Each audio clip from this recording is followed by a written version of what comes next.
ఒకప్పుడు దేవునిపేట అనే గ్రామంలో పొసినారి అత్త అనే వృద్ధురాలు ఉండేది. ఆమె పేరు వినగానే పిల్లలు భయపడుతుంటారు. ఎందుకంటే రాత్రిపూట ఎవరైనా బయట తిరిగితే పొసినారి అత్త పట్టుకుపోతుందని పెద్దలు చెప్పేవారు. నిజానికి ఆమె ఎవరికీ హాని చేయని మృదువైన మనసున్న మహిళ. ఒక రోజు గ్రామంలో పెద్ద పండుగ. పిల్లలందరూ అటూ ఇటూ పరుగులు తీస్తూ ఆడుతూ పండుగను ఆస్వాదిస్తున్నారు. ఆ వేళ రాము అనే చిన్న పిల్లాడు గుంపులోంచి తప్పిపోయాడు. భయంతో ఏడుస్తూ రాము చెట్టుకింద కూర్చున్నాడు. అప్పుడు పొసినారి అత్త అక్కడికి వచ్చింది. రాము ఆమెను చూసి భయంతో వణికిపోయాడు.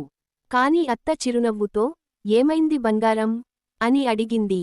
ఆమె మృదువైన స్వరం విని రాము కొంచెం ధైర్యం చేశాడు. అత్త అతని చెయ్యి పట్టుకుని గ్రామం పట్టి వెతికి చివరకు రాము తల్లిదండ్రులను కనుగొంది. వారు ఎంతో సంతోషపడి అత్తకు కృతజ్ఞతలు తెలిపారు. ఈ సంఘటనతో గ్రామంలోని అందరూ తెలుసుకున్నారు, పొసినారి అత్త భయంకరురాలు కాదు, నిజానికి అందరికోసం పరితపించే మంచి మనసు ఉన్న పెద్దమ్మ అని. ఆ తర్వాత నుండి పిల్లలు ఆమెను చూస్తే పరుగెత్తి వెళ్ళి, అత్తయ్యా అని పిలుస్తూ ముద్దుగా మాట్లాడేవారు.